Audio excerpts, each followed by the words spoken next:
ప్రభాకర్ రెడ్డి గారు ఎంపీగా పోటీ చేస్తున్నట్టు ప్రభాకర్ రెడ్డి గారు అజాత శత్రువునా కాదా? డబ్బుల కోసమే రాజకీయాలకు వచ్చాడా ఆయన?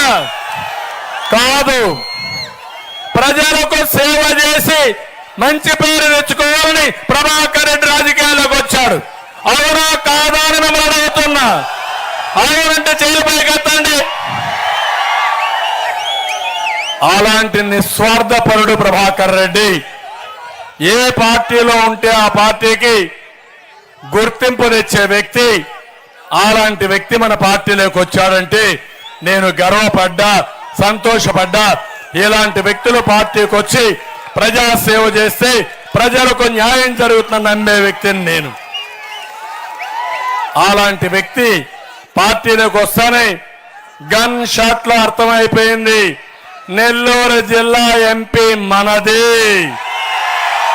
ప్రభాకర్ రెడ్డి గెలిచాడు. ఎన్నికల లాంఛనమే. ఎన్నికల రిజల్ట్ 4వ తారీఖున జూన్ వస్తాయి కానీ ఎప్పుడో ప్రభాకర్ రెడ్డి గారు గెలిచిపోయారని మీకు తెలియజేస్తున్నా. ఆయన మీద పోటీ ఎవరిని పెట్టారో చూసారా? చూసారా? చూసారా మీరు? ఏ2 ఒక అవినీతి పరుడు, పనికి మారిన వ్యక్తి, ఒక దళారీ వ్యవస్థకు నిజ స్వరూపం. నిన్నే ఒక మీటింగ్ పెట్టాడు. మీటింగ్ పెట్టి అడుక్కుంటున్నాడు, అయ్యా భోజనం పెడతాం, వినండి బాబాబు ఉండండి. వాళ్ళు అంటున్నారు భోజనం వద్దు, నీ ఉపన్యాసం వద్దని పారిపోయే పరిస్థితికి వచ్చారు.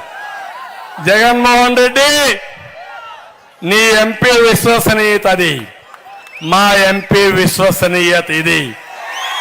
నీ మీద నమ్మకం అది, మా మీద నమ్మకం. మిట్ట మధ్యాహ్నం మండ టెండలు లెక్క చేయకుండా మేము సిద్ధం ఓడించడానికి ముందుకొచ్చారు. మీరు ఒకసారి చూస్తే ఆయన మిస్సెస్ కొవ్వూరులో పోటీ చేస్తా ఉంది ప్రశాంతి.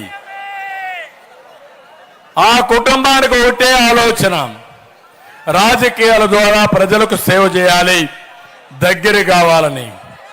అలాంటి ఆడబిడ్డ పైన వీళ్ళ ఇష్ట ప్రకారం పోస్టింగ్స్ పెట్టి సోషల్ మీడియాలో అసత్య ప్రచారం చేయాలనుకుంటే ఆ ఆడబిడ్డ ముందుకొచ్చి ఆవిడే స్టేట్మెంట్ ఇచ్చే పరిస్థితి వచ్చిందంటే ఒక్కసారి మీరు ఆలోచించుకోమని నేను కోరుతున్నా.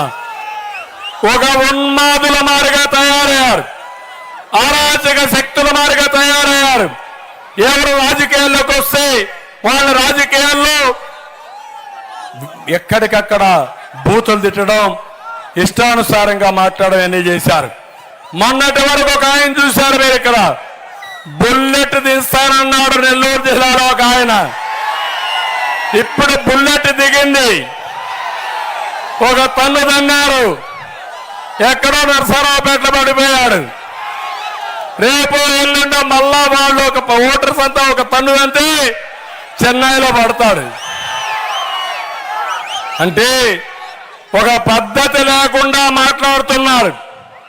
మంచి చెడుకు ఏ మాత్రం కూడా వెరవకుండా మాట్లాడే పరిస్థితికి వచ్చి